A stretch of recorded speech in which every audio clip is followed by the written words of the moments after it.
খালা, আমি ওর লগে আর সংসার করবো না, ওরে আমি তালাক দিয়ে দিমু। তোমার কাছে কি কোনো ভালো উকিলের ঠিকানা আছে? আমার একটু দিতে পারো?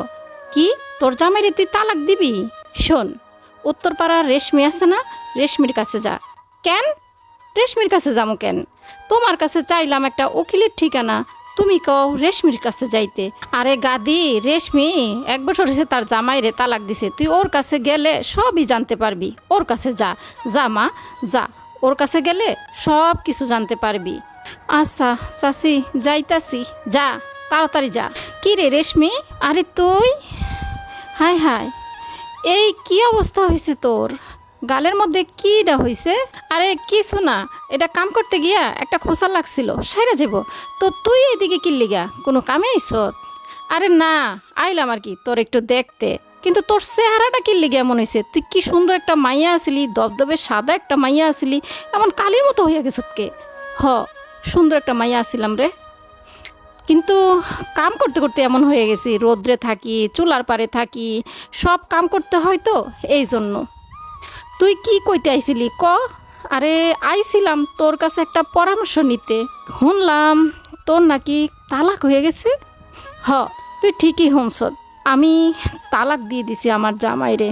আসলে আমি এই জন্যই তোর কাছে আইছিলাম। আমি না আমার স্বামীরে তালাক দিয়ে দিমু, তোর কাছে আইলাম।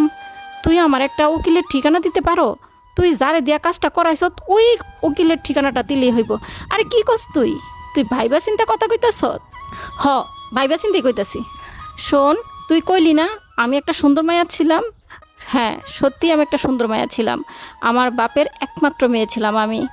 আমার ভাইরা, ভাইগো কাছে তো ছিলাম রাজকন্যা। ভাইরা আমার কোনো কথাই মাটিতে ফেলতে দেয় নাই। আমি যা বলতাম তাই আমার ভাইরা শুনতো। বিয়ের পর আমার শ্বশুরবাড়িতে রাজরানী হয়েছিলাম। ছোটোখাটো বিষয় নিয়ে জামাইয়ের উপর খুব চিল্লাচিল্লি করতাম, সব সহ্য করতো, কখনো কিছু বলতো না আমারে। কিন্তু আস্তে আস্তে ওই ঝগড়া আমগো অনেক বাড়তে থাকে। ওর দোষ না থাকলেও আমি ওর উপর বেশি চিল্লাচিল্লি করতাম, অনেক বেশি বাড়াবাড়ি করতাম। একটা সময় সবাই আমাকে বলল, চইলা আয়, আমরা আসি। আমার পরিবার এই কথা বলেছিল, আমরা তোরে দেখব, আমরা থাকতে তোর কোনো সমস্যা হইতে দিব না, রাজকন্যার মতো থাকবি আমাদের কাছে। আমি ওই জিদের বসে স্বামীরে তালাক দিয়ে চলে আসছি। ডিভোর্সটা কিন্তু আমিই দিছিলাম, অন্য কোনো কিচ্ছু হয় না। আমার স্বামীর সাথে খুব ভালো ছিল আমার স্বামী। আমার স্বামী কিন্তু খুব ভালো আছে এখন। কিন্তু আমি আমি আমার নিজের বাড়ির কাজের মেয়ে হয়ে গেছি এখন। এখন ঠিকঠাক কাজ না করলে তাহলে ভাবি আমাকে 2 বেলা খাইতেও দেয় না রে। একটু 19 থেকে 20 হলে ভুল করলে মাঝে মাঝে গায়ে হাত তুলে মারতে আহে। বোন, আমার মতো এরকম ভুলটা করিস না রে বোন। আচ্ছা ঠিক আছে, যাই। তো আজকের গল্পটা থেকে আপনারা কি শিখতে পারলেন? প্রতিটা মেয়ের এই গল্পটা দেখা উচিত। ভাই প্লিজ ভিডিওটা বেশি বেশি সবাই শেয়ার করবেন। যারা স্বামীকে ডিভোর্স দিতে চান তারা একবার এভাবে ভেবে দেখবেন। তো ধন্যবাদ সবাই, ভালো থাকেন, আল্লাহ হাফিজ।